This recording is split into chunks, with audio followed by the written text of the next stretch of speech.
1950 में तो आप और हम सब जानते हैं कि इस मुल्क का दस्तूर, उसको हमने इन्फोर्स किया। नवंबर 26 1950 तक ये बन चुका था, 49 तक ये बन चुका था, और उसके 2 महीने बाद यानी 26 जनवरी 1950 को इसको इन्फोर्स किया गया। लेकिन मैं समझता हूँ कि हम लोग एक बहुत बड़ी गलती कर जाते हैं कि हमारे जो दस्तूर है इस मुल्क का, उसको एक इस पस मंज़र में देखने की कोशिश करते हैं कि 1940 से या 1935 से लेकर 1950 तक क्या हालात इस मुल्क में रहे, बशमूल इस मुल्क के तकसीम के, और उस नज़रिए से फिर हम इस मुल्क के आइन को की तशरीह करने की कोशिश करते हैं। जबकि अगर हम इस आइन को देखें तो इसकी जो मूल प्रति है, अभी 3-4 साल पहले दिल्ली हाई कोर्ट में हॉल में उसकी एक एग्जीबिशन लगी थी, तो उसके अगर हर चैप्टर में जाएंगे तो हर चैप्टर के बीच में एक पन्ना, एक कलाकारी का एक नमूना डाला गया, उसमें कुछ तस्वीर हैं, कुछ आर्टफैक्ट्स हैं, जिसमें बहुत कदीम ज़माने से, अब आप उसको कितना भी कदीम ले जाए, यानी अशोक के पहले से, बुद्ध के पहले के ज़माने से, रामायण से आप चले आएँ, तो उसमें जगह जगह तस्वीर बना के कुछ समझाने की कोशिश की गई है। उसमें जो हमारा जैन मत है, कुछ उसकी तस्वीर हैं, उसके कुछ पन्ने आप पलटेंगे तो उसमें रामायण काल और महाभारत काल की भी हैं। लेकिन उसमें बाद में देखा जाए तो कुछ सूफियों को भी जगह दी गई है, अकबर को भी जगह दी गई है, और टीपू सुल्तान को भी जगह दी गई है। यानी कि 1950 तक इस मुल्क में आप जितना भी हज़ारों साल पीछे चला जाएं, जो सभ्यता का विकास हुआ है, और हम जिसको इंक्लूज़न लफ्ज़ आजकल काफ़ी इस्तेमाल करते हैं, सबको उन्होंने कोशिश की कि इंक्लूड करेंगे। यानी ये बात सिर्फ ये नहीं है कि 1935 से 1950 के बीच क्या हो गया और कैसे लोगों का तहफ़्फ़ुज़ हो, या ये कि रिज़र्वेशन हो तो उसको डाल दिया गया, सिर्फ उतनी सी बात नहीं थी। बहुत सी बातों को मलहूज़ खातिर रखा गया, और वो बहुत ही लर्नेड लोग थे, बहुत ही विद्वान लोग थे, जिन्होंने, आज हम अकबर को कुछ भी कहें, मैं कोई यहाँ मौरिख नहीं हूँ, और अशोक पांडे साहब अगर आएंगे तो वो ज़्यादा बताएंगे, या टीपू सुल्तान को भी जगह दी गई, और आज हम उन लोगों के बारे में क्या बातें कर रहे हैं, जबकि उनको संविधान के पन्ने में उनकी तस्वीरें भी डाल दी गई, और रानी झांसी लक्ष्मीबाई के साथ डाल दी गई कि एक ऊपर उनका बना हुआ है तो नीचे टीपू सुल्तान का बना हुआ है। तो यानी हमारे जो कॉन्स्टिट्यूशन मेकर्स थे, जो बड़े विद्वान लोग थे, उन्होंने, उनके नज़रिया उस वक्त क्या था और आज हमारा नज़रिया कैसे बदला गया या बदलने की कोशिश हुई। एक बात तो ये। दूसरी चीज़ ये कि इस मुल्क की तारीख में मैं इसको ऐसे समझता हूँ, क्योंकि मैं कुछ तारीख की भी बात कर रहा हूँ, फिर कॉन्स्टिट्यूशन पर आऊँगा, और फिर मैं जो समझता हूँ सॉल्यूशन हो सकता है, क्योंकि मुझे इसी तरह से बात रखने को कही गई थी कि बार बार इस मुल्क में तकसीम की बात की जाती है, और जब इस मुल्क के एक कल्चर की बात की जाती है तो तकसीम की बात उठाती है। मैं कहता हूँ कि 1947 तकसीम की कहानी थी ही नहीं, वो एक आधा सच है, बल्कि सच का शायद 10% है। 1947 के बाद से तो इत्तेहाद की कहानी शुरू हुई थी, क्योंकि 1947 जब ये मुल्क आज़ाद हुआ था तो क्या ब्रिटिश इंडिया से जो हमें आज़ादी मिली थी, मैं उसकी बात कर रहा हूँ, सिविलाइजेशनल कंस्ट्रक्ट में मैं दोबारा आऊँगा, तो क्या कश्मीर इस मुल्क का हिस्सा था? नहीं। कश्मीर कब बना? 1948 या 49 में हिस्सा बना। क्या हैदराबाद स्टेट जो तकरीबन जर्मनी के बराबर थी, क्या 1947 15 अगस्त 1947 को भारत का हिस्सा थी? जवाब है नहीं थी, वो उसके बाद बनी। गोवा हमारे पास कब आया? 1961 में आया। बहुत से मुल्क जो आज हमारे दोस्त हैं, ब्राज़ील, गोवा जब इंडिया में मिल रहा था तो ब्राज़ील यूनाइटेड नेशन से मुखालिफत कर रहा था, आज बहुत अच्छा दोस्त है। तो नेशनल इंटरेस्ट अलग अलग होते हैं। सिक्किम कब आया? 1975 में आया। केरला के 3 राज्यों ने मिलकर, जिसमें से एक मालाबार का जो राज्य था, मुस्लिम राजा थे, ने मिल करके तय किया कि हम इंडियन यूनियन में शामिल होंगे, एक स्टेट बनेंगे, और इसीलिए कि त्रिवेंद्रम कैपिटल रहेगा और हाईकोर्ट कोचीन में जाएगा, ये उनकी शर्त थी। वरना आमतौर से आप देखते हैं कि जो सूबाई राजधानी होती है वहीं पे हाईकोर्ट होता है। कुछ इसके कुछ बातें, कुछ सूबे इस्तिस्ना है इससे, कि एमपी में ऐसा नहीं है, या यूपी में, लखनऊ में प्रिंसिपल बेंच नहीं, वरना आमतौर से जो राज्य की राजधानी होती है वहाँ पे हाईकोर्ट होता है। केरल में ऐसा नहीं था, उन्होंने वो शर्त लगाई थी कि हाईकोर्ट वहाँ होगा और राजधानी यहाँ होगी, और हम इंडियन यूनियन का हिस्सा बनेंगे। लक्षद्वीप जो बहुत छोटी सी जगह है और 100% या 99% मुस्लिम आबादी है, उसमें एक छोटा सा आइलैंड है मिनी कॉय, उसको ये अंग्रेज़ों ने कहा था कि आप अलग होना चाहते हैं तो हो जाइए और इंडिया में मिलना चाहते हैं तो मिल जाइए। तो उस छोटी सी आबादी के लोगों में भी छोटे से इलाके ने कहा हम इंडिया में मिलेंगे, तो उसको यूनियन टेरिटरी बनाया गया, लक्षद्वीप के साथ रखा गया। तो सिर्फ इसको हम तकसीम की निगाह से अगर देखेंगे तो अगर हम राज्यों के हिसाब से देखें तो इस मुल्क के पिछले 2400 साल में 24 से ज़्यादा तकसीम हो चुकी हैं। भाई आपको मालूम है अशोक के वक्त तो बहुत बड़ा राज्य था, बाद में टुकड़े हो गया। महाभारत की जब लड़ाई हुई तो कौरव के साथ 17 राज्य इधर थे और 18 राज्य इधर थे। मैं ये इतिहास की बातें इसलिए कह रहा हूँ क्योंकि कॉन्स्टिट्यूशन में इसको मलहूज़ खातिर रख करके ये कॉन्स्टिट्यूशन बना है कि ये इत्तेहाद की तरफ आगे बढ़ेगा। लेकिन जैसे कि इलियास साहब ने बात कही कि यूनिटी इन डाइवर्सिटी, उस बात को हमारे इस मुल्क के आइन को जब बन रहा था तो उसको खातिर में रखा गया। उसको सिर्फ 15 साल की कहानी से जोड़ना, गवर्नमेंट ऑफ इंडिया एक्ट भी जो इसका आधार माना जाता है कॉन्स्टिट्यूशन का, बहुत सारे आधार हैं। गवर्नमेंट ऑफ इंडिया एक्ट जब अंग्रेज़ लेकर के आए थे तो उसमें भी जैसा इलियास साहब ने भी आपको बताया कि मरकज़ी हुकूमत कुछ कानून बना सकती है, रियासती हुकूमत कुछ बना सकती है और कुछ कॉमन होते हैं जिनको आज की तारीख में हम आइन का जो शेड्यूल 7 है उसमें मरकज़ी फहरिस्त और सूबाई फहरिस्त और कंकरेंट फहरिस्त के नाम से जानते हैं। वो गवर्नमेंट ऑफ इंडिया एक्ट की पहली देन थी कि अंग्रेज़ों ने सोचा कि इंडिया को एक एडमिनिस्ट्रेशन में ले आते हैं, क्योंकि आप इसको अच्छे से जानते हैं कि 60% इंडिया जो था वो तो ब्रिटिश इंडिया था और 40% इंडिया वो था जो प्रिंसली स्टेट्स थे जिनको अंग्रेज़ों से तहफ़्फ़ुज़ हासिल था, लेकिन वो अपने इलाके में अपने राजा खुद थे। निज़ाम जैसे मैंने अभी जिक्र किया, और वैसे ही जोधपुर के राजा थे और भोपाल के थे और जगह जगह के थे, छोटे या बड़ी रियासतें। हैदराबाद, जूनागढ़, जोधपुर बहुत बड़े थे, बाकी सब छोटे छोटे थे। लेकिन इंडिया का 40% एरिया मेरी समझ से, या 35% मान लें, वो ब्रिटिश इंडिया का हिस्सा नहीं था। और उन लोगों ने गवर्नमेंट ऑफ इंडिया एक्ट में एक मुल्क में राजी होने को कबूल नहीं किया, इसलिए गवर्नमेंट ऑफ इंडिया एक्ट पूरी तरह से लागू नहीं हो पाया। जब मैं कुछ तहकीक कर रहा था तो ये बात सामने आई। लेकिन बाद में वो लोग इसी इंडिपेंडेंट इंडिया में का हिस्सा बने, और जब इसी इंडिपेंडेंट इंडिया का हिस्सा बने तो बात थी कि इस मुल्क का आइन वहदी आइन बने या वफाकी बने, फेडरल बने या यूनियन बने, और इसको यूनियन ऑफ इंडिया भी कहा जाता है। मैं लफ्ज़ों के मतलब पे नहीं जाऊंगा, पर कंसेप्ट आपको समझाता चलूँ। यूरोपियन यूनियन है, उसको हम कहते हैं वो फेडरेशन है, हर मुल्क अलग है, पर यूरोपियन यूनियन कई मामलात में एक है। जैसे उनके यहाँ एक करेंसी चलती है, एक मोबाइल नेटवर्क आज के दौर में उनका काम करता है, जाना आना है अपने आईडी कार्ड से। अगर आप अगर फ्रांस के नागरिक हैं तो आप जर्मनी तक चले जाइए, कोई मसला नहीं है। लेकिन एक तरह से डोमिसाइल का कंसेप्ट होता है कि जर्मन नेशनल है, वो जर्मनी का वोट करेगा, वो फ्रांस का वोट नहीं करेगा। लेकिन कई मामलों में वो कन्फेडरेशन है और कोई जब उससे निकलना चाहे निकल जाए। जैसे आपके सामने 2016 में इंग्लैंड निकल गया, ब्रेक्सिट आपको मालूम है, और फ्रांस जो है वो अपने एग्जिट की कभी कभी बात करता है, उसको कुछ लोग फ्रेक्सिट कहते हैं। एक तो ये होता है, और दूसरा वो है जिसपे अमेरिका और कनाडा बने हुए हैं कि ट्रंप जो है वो अमेरिका के सदर तो हैं, लेकिन ट्रंप में जो 50 राज्य हैं और उसके जो गवर्नर हैं, रेसिडुअल पावर सारा का सारा उनके पास है। यानी अमेरिका के सदर के पास जो पावर है वो तो है, लेकिन अमेरिका के सदर ये नहीं कर सकता कि साहब यहाँ पे ये लिस्ट है और कंकरेंट लिस्ट है तो हम आपकी सरकार को मुअत्तल कर देते हैं, जो अपने भारत के आर्टिकल 356 में दिया हुआ है। वो इसको यूनिटरी बना देता है। हालांकि इसकी नीयत तो थी कि हमारा मुल्क फेडरल रहेगा। यूनियन नाम रख लें या फेडरल नाम रख लें, उससे ज़्यादा फ़र्क नहीं पड़ता है, क्योंकि ना यूनियन का कोई ऐसा मतलब निकल रहा है कि लफ्ज़ी मायनों में जाए, ना फेडरल का कोई ऐसा मतलब निकल रहा है कि सूबों को आज़ादी मिलेगी। वो तो उसके जो कंसेप्ट के बिहाइंड जो मतलब है वो समझने की कोशिश हो रही है। कनाडा में भी वही है कि अगर उनकी मरकज़ी हुकूमत है और उनके 7 राज्य हैं, क्योंकि उनकी आबादी बहुत कम है, ऑस्ट्रेलिया में भी वही है, तो भारत में भी ये कोशिश की गई थी।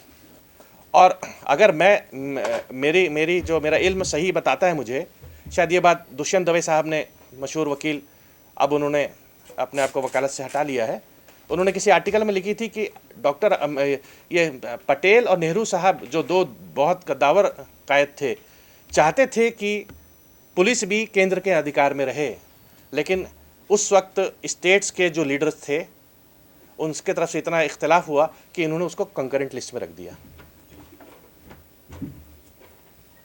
वरना जैसे आर्मी और पहला मिलिट्री जो है वो मरकज़ के साथ होती है, वैसी पुलिस भी होती। तो फिर स्टेट्स के पास इन्फोर्समेंट की तो कोई पावर जो बची कुछ होती भी वो नहीं रह जाती। तो इन तसव्वुरात पर प्रिंसली स्टेट्स को भी आना था, जो वो नहीं आ पाए, जो आए लेकिन वो बाद में वो बातें ख़त्म हो गई।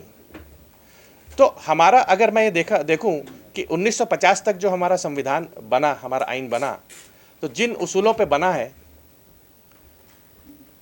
वो ये उसूल है कि उसको अगर मैं अपने प्रियम्बल से ही पढ़ूं, क्योंकि हर बात याद नहीं रहती इसलिए मैं ज़रा लिख के लाया था कि प्रियम्बल हमारा कितना खूबसूरत है और वो जो बातें कहना चाह रहा है, और उसको मैं पूरा नहीं पढ़ रहा, थोड़ा बड़ा है, लेकिन उसका जो मकसद है वो कहता है we the people of India and it declares India to be a sovereign socialist secular democratic republic and it establishes the goals of securing justice, social, economic and political, liberty of thought, expression, belief and faith and equality and status of opportunity. यानी इसको हम ये मान लें तो इंसाफ है, लोगों के बीच मसावत होनी चाहिए, लोगों को के जो आस्था है वो बरकरार रखी जाएगी। यानी ये जो प्रियम्बल है ये कॉन्स्टिट्यूशन की, संविधान की रूह है।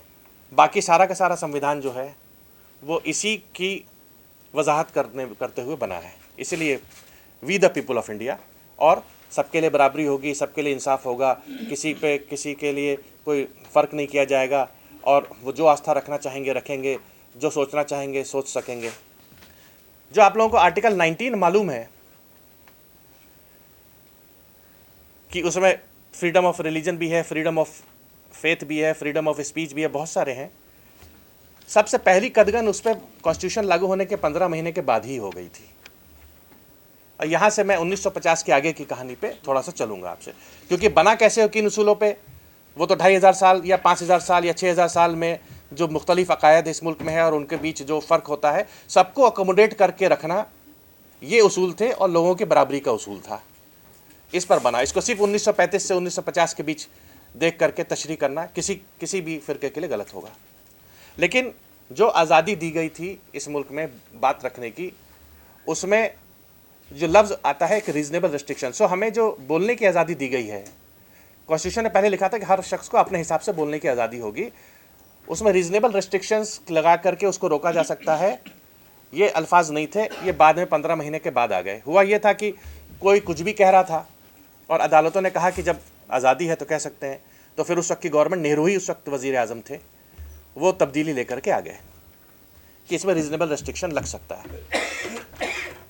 अगर वो रीज़नेबल रिस्ट्रिक्शन नहीं होगा तो डिफेमेशन भी होगा, उसका एक दूसरा पहलू है।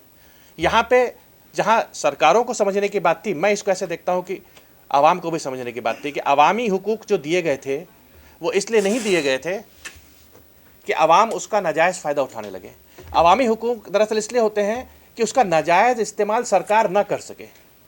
हम लोगों ने इस फ़र्क को बहैसियत कौम, बहैसियत इंडियंस शायद इसको भुला दिया। हमने ये समझ लिया कि कुछ बोलने का हक मतलब कुछ भी बोलने का हक था, या कुछ करने का हक मतलब कुछ भी करने का हक था। वो नहीं था। दरअसल ये था कि अंग्रेज़ आपको उठा के ले जाता था और जेल में बंद कर देता था, उसको रोकना था। तो भारत की जो नई सरकार बनेगी ये काम ना कर पाए, इसलिए ये तहफ़्फ़ुज़ात दिए गए थे। लोगों ने क्या किया, गलत फ़ायदा उठाना शुरू कर दिया।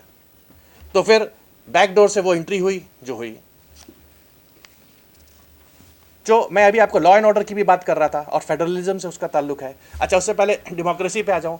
डेमोक्रेसी के बारे में जैसा बताया कि डेमोक्रेसी का एक मतलब तो ये होता है कि राजा जो है, किसी साहब ने बहुत अच्छी बात कही, मैं वही दोहराता हूँ, राजा जो है वो बुलेट से नहीं आएगा बल्कि बैलेट से आएगा। यानी कि डंडे के जोर पर राजा नहीं होगा, या राजा का बेटा राजा नहीं होगा, बल्कि जो लोग चाहेंगे उस हिसाब से राजा चुना जाएगा। लेकिन ये तो हुई उसकी एक टेक्निकल डेफिनेशन डेमोक्रेसी की।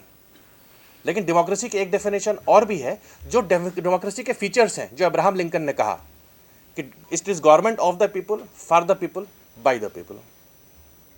वो होती है असल डेमोक्रेसी। आप देखेंगे इंग्लैंड में तो राजा या रानी आज भी है, यूरोप के कई मुल्कों में आज भी, बेल्जियम में वहाँ भी राजा आज भी है, कोई पावर नहीं है उसके पास, वो उसकी हैसियत वहाँ प्रेसिडेंट की है जो हमारे प्रेसिडेंट की है। लेकिन ये कि उसी का बेटा या उसी की बेटी राजा बने रहेंगे।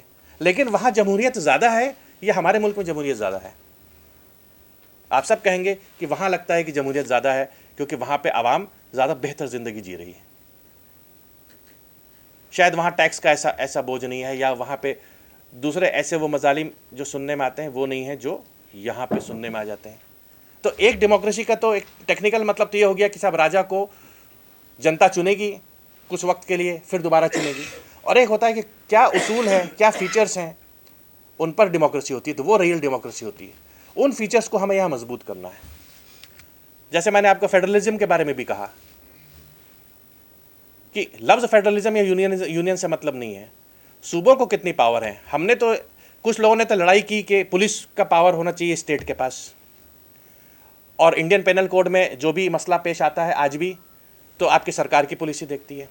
लेकिन मरकज़ी हुकूमत ने किया क्या, सीबीआई बना दी जो मरकज़ के साथ है।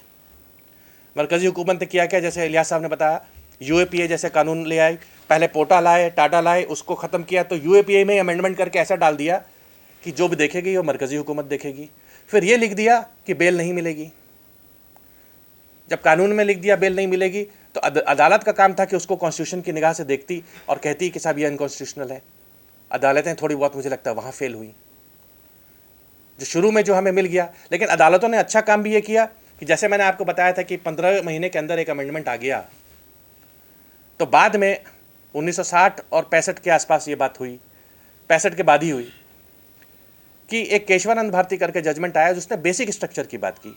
उसने ये कहा कि ऐसा नहीं हो सकता कि आप जिससे वजूद में आए हैं आप उसी को ख़त्म कर दें इसलिए कि आपके पास अमेंडमेंट की पावर है। मतलब मैं इसको सादा लफ्ज़ों में कहूँ तो अगर वालिद साहब ने बेटे को कहा कि आज से कंपनी तुम संभालो कि मैं बुज़ुर्ग हो चला, तो इसका मतलब ये नहीं है कि आप कंपनी बेच देंगे, क्योंकि वालिद साहब ने तो आपको कंपनी चलाने को दी थी और आपने कहा मैं कंपनी बेच देता हूँ क्योंकि मुझे तो वालिद साहब ने मालिक बना दिया है।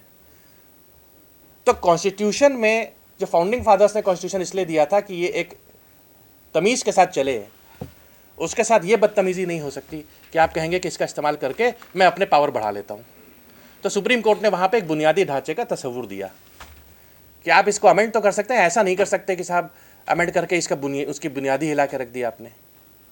फिर उसमें 15-20 चीज़ें सुप्रीम कोर्ट ने डाली कि ये बुनियादी ढांचे में आती है, लेकिन ये कि ये फहरिस्त एग्जॉस्टिव नहीं है, वक्त पड़ेगा तो इसकी दूसरी तशरीह भी हो सकती है कि हो सकता है कोई नई चीज़ आ जाए, कोई नई चीज़ आ जाए। जैसे अभी बताया था राइट टू एजुकेशन, आर्टिकल 21 में रीड किया गया, बाद में 21A भी डाल दिया गया, उसको कर दिया गया, लेकिन राइट टू लाइवलीहुड के लिए अलग से अभी आर्टिकल नहीं आया है। तो डेमोक्रेसी, फेडरलिज्म और सबसे अहम चीज़ जो आज हम लोगों को परेशान करती है सेक्युलरिज्म, क्योंकि यहाँ पे जो कंसेप्ट नोट दिया गया था उसमें 3 अल्फाज यूज़ किए गए, डेमोक्रेसी, सेक्युलरिज्म और फेडरलिज्म। तो सेक्युलरिज्म पर अपनी बात रखकर फिर मैं ख़त्म करूँगा बात, क्योंकि फेडरलिज्म और डेमोक्रेसी पे मैंने अपने तसुरात आपको दे दिए। और बिल्कुल सही कहा, सेक्युलरिज्म के कई जगह कई मायने हो सकते हैं शायद क्योंकि इसीलिए हमें लफ्ज़ को जब हम पकड़ रहे हैं तो हम उसके बुनियादी मतलब में नहीं जाएं कि उस लफ्ज़ के हकीकी मायने क्या है। सेक्युलर का मतलब कई जगह ये लिया जाता है कि उसका मतलब है कि separation of state and church, कि साहब चर्च मदाखलत नहीं करेगा, ये यूरोप से निकला। भारत में इसका ये मतलब लिया गया कि जिसको मज़हब को फॉलो करना है वो करेगा, स्टेट ना तो उससे दुश्मनी रखेगा ना स्टेट ज़्यादा करीब जाएगा। लेकिन सेक्युलरिज्म ये लफ्ज़ इनिशियल कॉन्स्टिट्यूशन में नहीं था, आप सबको मालूम है, और इसमें सुब्रमण्यम स्वामी साहब ने भी पिटिशन डाली थी, अभी वो अलाउ नहीं हुई, डिसमिस ही हो गई थी, कि जो इंदिरा गांधी के वक्त 42nd अमेंडमेंट आया था उसमें ये लफ्ज़ डाला गया।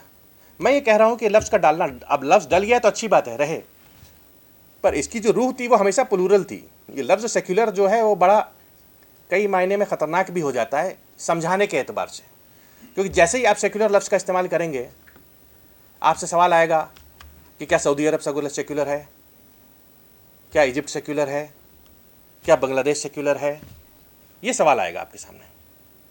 फिर उसकी आप दिफा करते रहेंगे, फिर वही पीछे जाना पड़ेगा कि ऐसा था और ऐसा था और ऐसा था। लफ्ज़ मैं समझता हूँ इस्तेमाल के लिए सही लफ्ज़ है प्लूरल। भारत प्लूरल है और रहा है, कोई दूसरा मुल्क प्लूरल हो या ना हो। अगर अच्छी मिसालें लेनी है तो आपको अच्छी मिसाल मिल सकती है, मलेशिया एक अच्छी मिसाल हो सकती है। मलेशिया में तो तहफ़्फ़ुज़ है ना मज़हब का, इंडोनेशिया में तो है ना मज़हब का। हम क्यों ये मिसाल लें कि सऊदी अरब ये मिसाल है या इजिप्ट वो मिसाल हो सकती है। जहाँ जमहूरियत ही नहीं है उसकी मिसाल लेना कि वहाँ सेक्युलर होगा या नहीं होगा, वहाँ तो एक ख़ास निज़ामी चलता है, वहाँ तो राजा है। आप डेमोक्रेसी की बात कीजिए तो वहाँ पे तहफ़्फ़ुज़ है। बांग्लादेश का जो कानून है उसमें तहफ़्फ़ुज़ है। बांग्लादेश के लोगों को ये फ़िक्र नहीं कि यूनिफ़ॉर्म सिविल कोड लागू हो जाएगा। यहाँ पे ये ख़तरा है कि इतने सब होने के बावजूद, कि मुल्क प्लूरल होने के बावजूद, आर्टिकल 25 से 30 होने के बावजूद हमें लगता है कि यूनिफ़ॉर्म सिविल कोड अभी उत्तराखंड में आया, सब पे लागू किया गया, लेकिन शेड्यूल्ड ट्राइब्स को उससे बाहर रखा गया। क्या हमारे मुल्क में यूनिफ़ॉर्म क्रिमिनल कोड हो पाया है? एक बड़ा अलमिया है। देखिए, जब डॉक्टर अंबेडकर ने कॉन्स्टिट्यूशन बनाया था, मैं थोड़ी जसारत के साथ ये बात कर रहा हूँ, हो सकता है कुछ हमारे, क्योंकि मीडिया में है, कुछ को अच्छी ना लगे, लेकिन पूरी इज्जत के साथ ये बात रखना चाहता हूँ। डॉक्टर अंबेडकर ने जब ये मुल्क बनाया था, या उस वक्त के जो लोग थे, तो क्या schedule caste prevention of atrocities act उस वक्त बना था? नहीं बना था। वो तो बना 1989 में। तो क्या उन्हें ख्याल नहीं आया था कि जब रिजर्वेशन आज देना है तो एक सेपरेट क्रिमिनल लॉ उनके लिए बना दिया जाए? तो इसका मतलब इंडिया में यूनिफॉर्म क्रिमिनल कोड भी नहीं है।